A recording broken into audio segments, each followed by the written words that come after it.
Well, morning, everyone. It's very, very good to be here. It's my first breakfast, I'm ashamed to say, but I think I've so enjoyed it, I'm going to sign up and come regularly. It's just getting it in the diary, really, and getting myself organised, getting sermons written, and everything else in a busy vicar's life. But when Donald Curry invited me to come and speak today, he said, would I just share something a little bit of my faith and my experience? So I'll try and do that. But when I thought about it, then it just occurred to me that if I look back at my life, there's kind of two strands that run through it, a bit like a stick of rock. And one is my Christian faith, which takes me back to when I was very small and has developed gradually. And secondly, a passion for Newcastle United. And it's a kind of fascinating interplay between them because it's, in one sense, it's like juggling with alternative religions. Well, I'm very glad to say I think the right religions won in my case, but there we are. Why Newcastle? Well, I was born in Newcastle, but that didn't last for very long. I was born on the Scotsford Road in a Salvation Army maternity hospital. So I guess that makes me a proper Geordie. And my, as I often say, my birth certificate is County Northumberland as well, which is okay. But my dad worked for Railroads in Hebburn. And so actually the family home moved to South Shields, so I ended up south the river. And I don't know if you know Shields, but it's very much a mixed town in terms of its loyalties. In fact, I reckon in the 1960s, probably 60% of the town was red and white, and about 40% of the town was black and white. And that was something to do with family loyalties, but it also had to do with the bus routes, because we lived on the side of the town that was Route 1 to Newcastle, number 6 bus to Warwick Street. To get to Sunderland, which I've never really heard of, but I think it exists, you had to go into Shields and change buses and get something called the economic, which then took you out into Sunderland. It's really interesting. Most of my friends, in fact, were Sunderland supporters and used to sometimes drag me along to Roker Park, as it was then, to watch people like Charlie Hurley, and that's my good friend Warwick Milne said I had to get Charlie Hurley into. Charlie who, I hear you're all saying. Well, ask Warwick afterwards, he'll tell you. But I had an older cousin called John, and I was the nearest thing that John had to a brother. And John was black and white to the core, and there was no way that his little impressionable cousin was going to be anything other than a committed magpie. And John kind of made sure of that by giving me his old football strips. So as he kind of, grew bigger and bigger, I'd get the cast-offs. And so I've got pictures of me, as a 4-year-old John was twice the size of me. So, they're very, very funny photographs because they look like kind of, great nightshirts kind of thing. So I then had to start badgering my father to take me to St James's Park. And Dad didn't think it was a place for a young child. And so after screaming and huffs and all the things that kids do to their parents, eventually, at the age of 9, I was taking my first game. It was the first game of the season in 1967, Newcastle versus Southampton. And Newcastle won 3-0 with goals from Albert Bennett, Tommy Robson and Jim Stott. I don't know whether you ever went to St James's Park in those days, but as a kid, you had to be lifted over the turnstiles because they only counted the attendance in full adult pays. So if you were a kid, you paid, the junior fee, but you couldn't go through the turnstiles. That was always the first bit of excitement. And then the ground in those days, it used to have concrete crowd barriers, and they were quite wide on the top. So all the kids used to sit along the barriers. And so my dad used to kind of, lift me up onto these barriers with all other kids, from Benwool and Forest Hall and everything. And he'd be behind me. And of course, I was hooked. The number 9 in those days was Wyn Davies, and I became aware of the significance of that shirt because, of course, he told all the stories, and my dad had been at 2 of the 50s Cup finals and all that kind of stuff.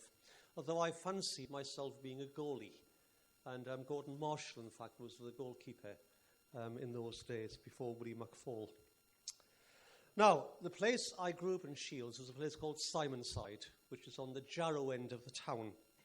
And 2 miles away was St Paul's Church, which is the site of the monastery where St Bede lived in the 8th century. And in fact, the chancel of St Paul's Church goes back to Saxon chancel to the time of Bede. I went to Sunday school because I guess in those days most kids did. And I think it was there that someone noticed I could sing. So I was prevailed upon to join the church choir. And through that, I began to connect with Bede. I mean, in many ways, Bede was kind of all around us. My mother worked on the Bede Industrial Estate in Shields. I played football against St Bede's School. There were streets called Bede Avenue and Bede Road and Bede Crescent. And of course, I was taken on visits to St Paul's. When I went to Shields Grammar School, school song had the words in it because we had to learn it off by heart.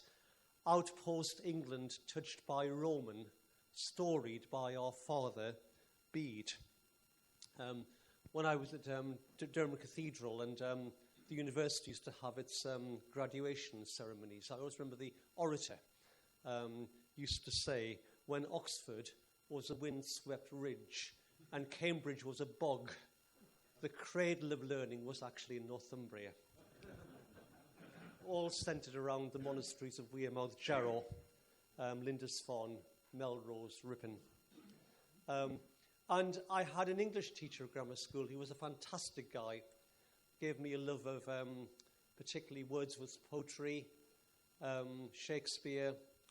He was a rugby player, he was a wrestler, he was a boxer, but he loved ballet. He was just a brilliant bloke. He was always banging on about Bede. The most learned man, he would tell us, of the Europe of his day.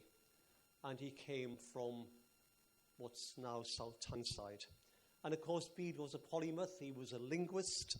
He translated the Bible into Anglo-Saxon. He was an astronomer, mathematician, historian, chronologist. We still rely on a lot of Bede's calculations in relation to the way in which we think about the calendar even today. He was a lover of books. Really interestingly, he hardly ever left the monastery at Jarrow. We think he might have once or twice had a day trip to York, but never beyond that. But he used the wonderful library that his abbot, Benedict Biscop, patron saint of that place on the Wear, and therefore the world came to Bede through learning. I was also taken through the school and also through kind of days out to Holy Island and Bamborough, and so learned about St Aidan, St Bede and St Cuthbert. And I remember my first visit to Durham Cathedral where the same English teacher told the stories of St Cuthbert, the monk, the bishop, the hermit who lived on the inner farn and sought a solitary life of prayer, the ascetic, the one we call Cuddy. And I identified with that because I'm a left-hander. Apparently, Cuddy Wifter goes back to the thing that Cuthbert apparently was left-handed. So there you are. So Bede and Cuthbert became local heroes. Right, back to football. 1971, the arrival of Malcolm MacDonald, or SuperMac. And I was there for his home debut, which some of you may have been there, against Liverpool. We were in the Gallagher end with my dad. It was unforgettable. The first goal was a penalty. The second goal, which was also in the Gallagher end, was just brilliant, as he smashed in the ball from the edge of the box. The third goal was in the second half, so that was at the Leazes end. Of course, he was stretchered off that game, and I can remember the anguish that, how dare they, kind of hacked down, but that's Liverpool for you. And of course, in my teenage years, I used to go to the matches with my mates, and we graduated to the Leazes End. And my cousin John, whom I mentioned, he became secretary of Newcastle Supporters Club. So on match days, you'd find me kind of underneath the Labour Social Club, where the Supporters Club used to be, selling merchandise, badges and scarves and all that kind of tat and stuff. And for doing that, I got free places on the buses to some away games. The worst place was to go to Leeds, because they used to say when we got on the bus at the end of the game, we had to have our kind of haversacks and things against our heads at the window, because inevitably you wouldn't get out of Leeds with a few Brit in the bus. Scary days. Now, in those days, Newcastle could be brilliant or simply awful. So what's changed, I hear you say? Tonight it's FA Cup Day, and on Match of the Day tonight, right at the beginning, there again, just to rub our noses in it, is Ronnie Radford's goal for Hereford. The BBC just can't help themselves. I mean, is this the only giant killing that's ever happened in the history of English football? But every year, without fail, there it is again, the memory of that day. In fact, I was at the first leg, which was a 2-2 draw at St James's Park. I mean, that was bad enough, for heaven's sake. And of course, we had some disappointment, 2 cup finals. And I was at Wembley for the League Cup final, and who scored the kind of overhead kick to win the cup for Man City? Dennis Chewett. I mean, it was the absolute insult. However, the thrill of seeing SuperMac thundering towards the goal as Terry Hibbert once again just clinically opened up defences and seeing the ball inevitably in the back of the net was just fantastic. What a player. So, as a teenager, my Christian faith also began to develop. I came into the church through music, but it was the time I started reading the Bible. And over time, and through the influence of some friends and a very caring RE teacher at school, then suddenly Jesus became for me a living person, someone to whom I could relate, someone to whom I could speak, someone whom I could claim to know. And there suddenly was a reality about faith, and I was keen to learn more and read more. And I guess I kind of went through that process of, rather than being someone who went simply to church, I became a committed Christian. And I mean, I was aware of the kind of parallels between church and football. As I said, some people see football as their kind of religion, and they're very devoted to it, and certainly they put their hands into their pockets. At Sunderland, the strapline for the fans is "Keep the Faith." And of course, football and church have a degree of ritual and tradition. There's chanting and singing. And in the old days, Bovril and a mince pie were almost sacramental. Still are. And I guess as a teenager, so often I kind of felt let down by Newcastle in a way in which I never felt let down by God.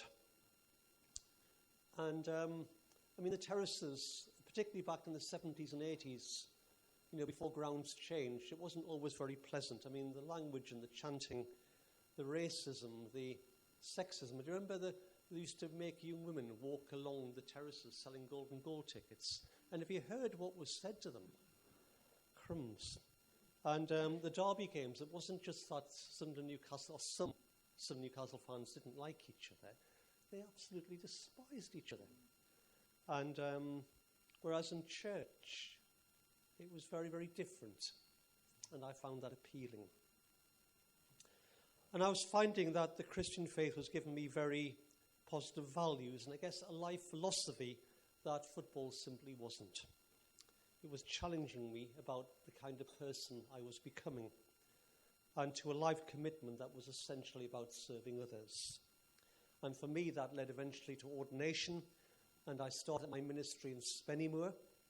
One of the church wardens was a great Newcastle fan and went along with one of the local doctors And when I could, I used to go to games with them. The doctor wanted to visit the path lab at the RVI on match days. I never could figure out why. And I lived on the notorious Bessemer Park estate. The first day there, I had to kind of ask to chair the Resident Association and the community house. It was a 1960 development that won prizes, but then it went horribly wrong because of condensation, particularly in the flats. It became a kind of transit camp for all kinds of dysfunctional families and asylum seekers. It was very challenging because I wrote a lot of letters to the council about repairs and about trying to maintain some kind of quality of life for what were going to be the permanent residents. And during my time there, the flats were demolished. But that was a sad episode in the history of Spennymoor. I then spent 9 years in Birmingham, teaching in a theological college, training Anglican, Methodist and United Reformed ministers together, which was exciting. And Birmingham was a fascinating city. I learned such a lot about the history of black people, Afro-Caribbean people mainly, who had come to live in Birmingham and their experience. We learned a lot about how is a multi-ethnic city going to actually learn to live together, because there was the memory of the Handsworth riots, and how can the churches be a force for reconciliation, unity. My cousin John now lived in Alvechurch in Worcestershire. So we used to go and watch Newcastle together, but in Villa Park, St Andrews, the Hawthorns, the Coventry City, even further afield. And of course, for the first part of those years, we languished in Division 2 until a certain Special K became the manager. Happy days. 1996, came back the northeast to Darlington as rector of St Andrew's Church, and that was the year Alan Shearer was signed. And my word, it was a large and a vibrant parish, and I simply couldn't get to games as often as I wanted to. But I did have a friend in the church called Paul, and he worked for Aviva, and they had a hospitality table. So Paul used to keep on sneaking me in. I had 25 different jobs, because I couldn't keep on saying I was the local vicar. So I became a teacher, I became an engineer, I became anything I could think of. Oh dear, terrible, that's a confession, isn't it? And Keegan left, and we had ups and downs with Kenny Dalglish and Rude Gullett, and the last 2 more cup finals, but no cup. But to watch Alan Shearer play, and his strength, his guile, his striker's instinct, and his commitment to the club and to the region was inspiring. 2001, much to my surprise, the bishop said, David, Durham Cathedral, and I wasn't expecting that at all. By that time, of course, Bobby Robson was the manager in Newcastle. My role at the cathedral was to oversee its worship and the music, of course, our world-famous cathedral choir and the chorister school. So here I was in the church where Bede and Cuthbert were buried, Bede at the west end, Cuthbert at the east end. And we had visitors from all over the world and loads of school children. And we had our Price's Cathedral Library, which was the heir to Bede's Library in Jarrow, a world-class research-led university, a great tradition of faith and scholarship, what I was talking about, a cradle of English learning. And I was interpreting what that great building stood for, a place of Christian faith, its almost tangible spiritual presence, and the stories of Cuthbert and Bede, and of course of Cuthbert and Bede's Lord. And in some ways it's much the same at Corbridge, except I was sick of modernism, because Durham was the 9-5 foundation, whereas Corbridge the early 670s. So that even deeper rootedness into ancient Northumbria has been just a joy. And I think one of my proudest moments at the cathedral was I was asked to organise Sir Bobby Robson's memorial service at the cathedral with Lady Elsie. And what a day that was. Stars past and present. An address in Sir Alex Ferguson, for which I'm still waiting for the English translation. Interviews on television. And I ended up in the minibus with Graham Taylor and Steve McLaren. And Lady Elsie, who's a committed Roman Catholic, ensured the service was one of dignity and faith, with a fantastic sermon from Bishop Martin, Bishop of Newcastle. So, I'll come to an end now, you'll be glad to hear. The only word from the title, and Max told me it's the longest title he's ever been given for the, so thank you for overcoming that challenge, Max. One of many I keep throwing at you. But the last word was fun. And actually, fun is not quite the right word, but the alliteration between faith and football I couldn't quite resist. Perhaps enjoyment might be a better word. Following Newcastle, well, look, it started with my dad when he saw me feeling so gutted when results didn't go away. You know, you see the kids crying when they haven't won the cup, and that was a bit like that. And my dad said, look, David, football's a hobby, it's a game. Enjoy it, but try not to get too emotionally attached to it. And it was good advice. And certainly when I saw, you know, what the downside of being at football games in those days, which I've mentioned, what I did enjoy, or do enjoy, is the banter, the friendly rivalry, of which there's plenty in Corbridge, the crack, the skill, and the contest. My only concern, what gets me cross, is when I feel players aren't really trying, given what they're paid. And with regard to faith, well, I think really, in many ways, you know, there's quite a lot of striving with Christian faith. But I remember meeting a guy when I was training for the ministry, and he taught me simply to enjoy God for who God is and what God has done.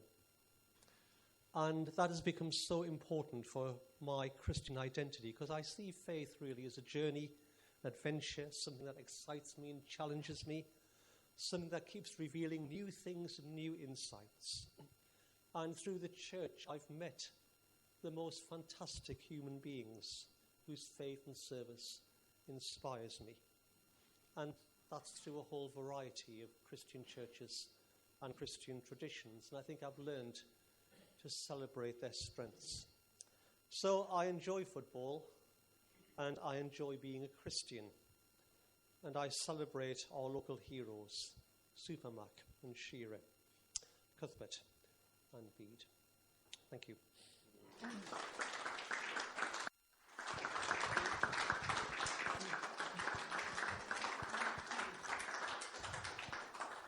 That was a fascinating history lesson on Newcastle United, for which we thank you.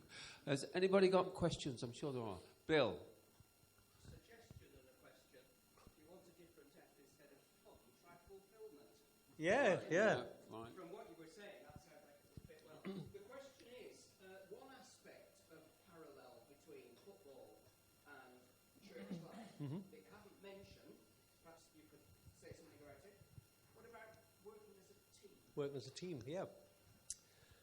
And again, I think we know when teams function as teams rather than a set of individuals, what the difference is. And I mean, I suppose a good team, what does it inculcate?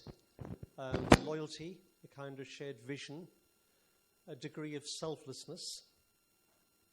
Although, interestingly, in football, I mean, you know, a striker's instinct, you have to be a little bit selfish, because you believe you will score, whereas one of your teammates might mess it up, you know.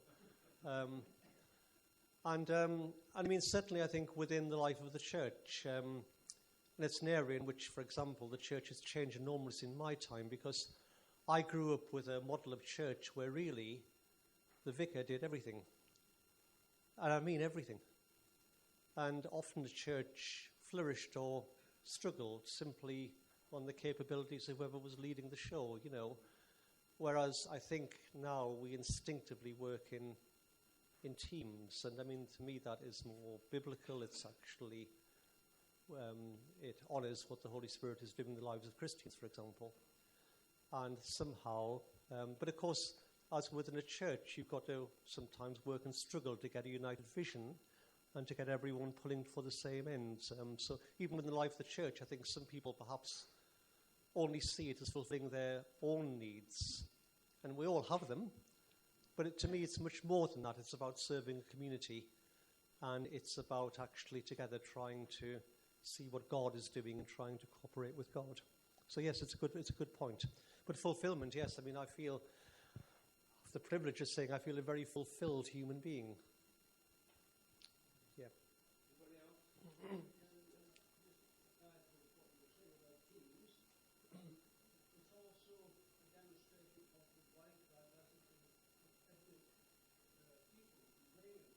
Yeah. That's right. I mean, there's an interesting debate going on, I think, in relation to ethnicity in sport generally. And I just listened to that debate carefully because I don't, I mean, you have to be so careful these days in terms of any kind of stereotypes of whatever type. But I do think, again, that enrichment. So it's great to see. If you look at the Premiership in terms of the balance of players, both from Britain, black, white, Asian, and also from abroad. In many ways, the church, and of course I've got to keep on remembering this part of the world where my congregation in Corbridge is essentially a white congregation, that we belong to a worldwide church. And actually one of the great things about Lynn Cordwell coming, who's our curate, and her husband speaking next time, Simon, is they've worked in Africa for a lot of their adult lives. And I've asked Lynn in that sense to really develop our kind of world church awareness, because we receive so much. And this summer, we hope that some bishops from the Lambeth Conference will be coming up to this diocese, but also we hope to Corbridge as well. So again, we're enriched by, in that sense, the diversity of expressions of faith and cultures, both in sport and also in Christianity.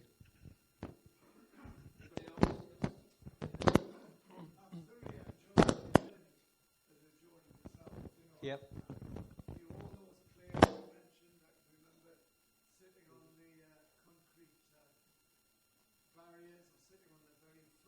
Yeah.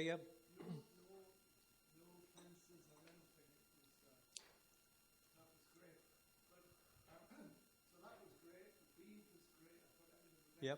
Super for me for a journey. But we're now we're now where we are now, and we're all sort of really could be bumpkins. We're away from a lot of what's going on in the city. Which really is like, where do you see the main challenge for us being out in the country now, in the churches in the country? It seems we have an older generation in the churches. Yeah.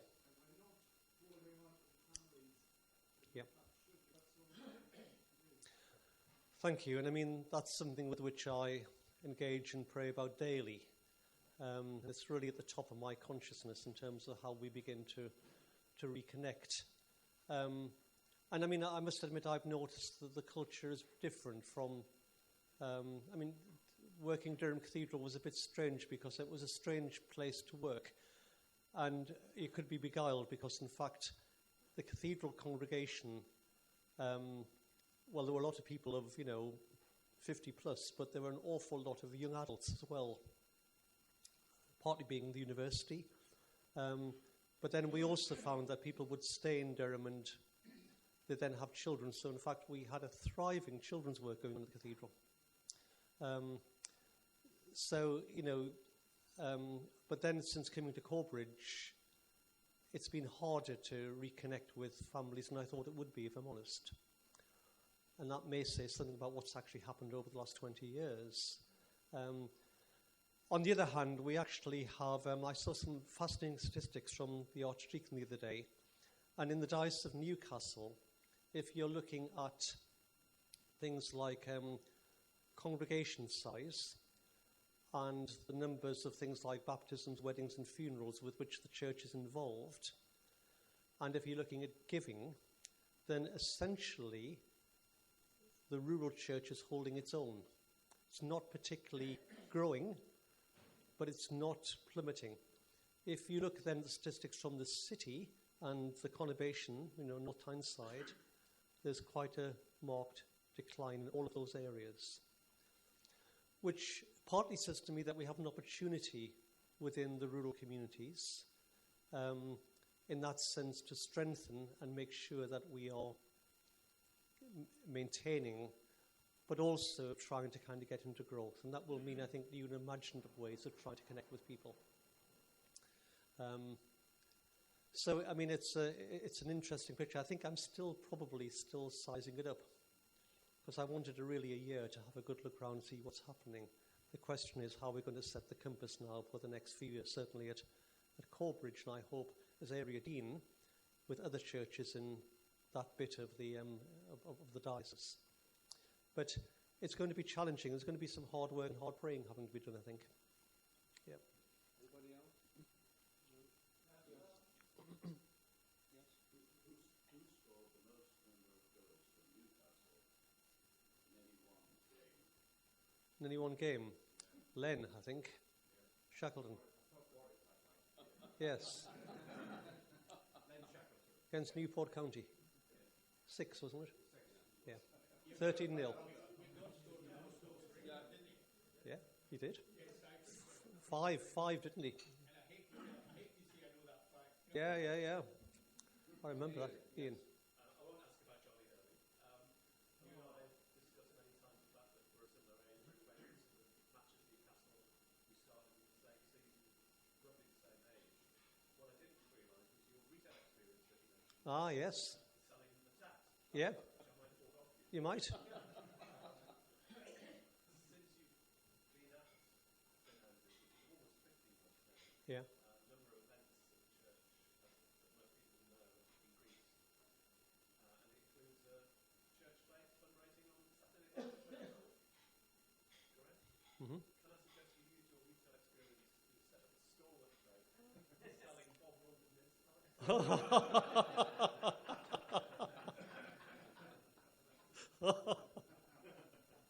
Yeah, well, there's a thought.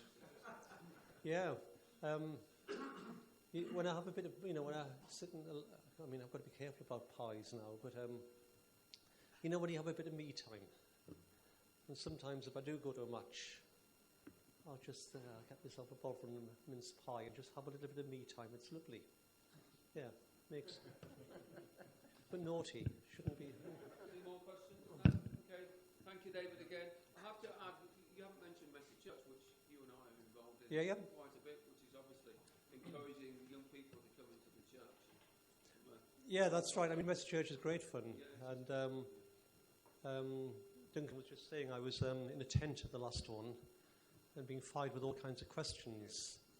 And, that was really good for me because the questions from children were really, some of them really very, very profound. So, yeah, Message Church is good. Yeah. Anybody else? No? Yeah. Yes. In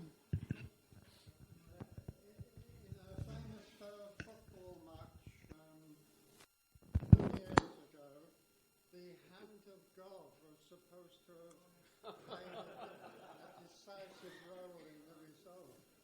Looking back on your own life, do you see critical points in your life where the hand of God has played a part?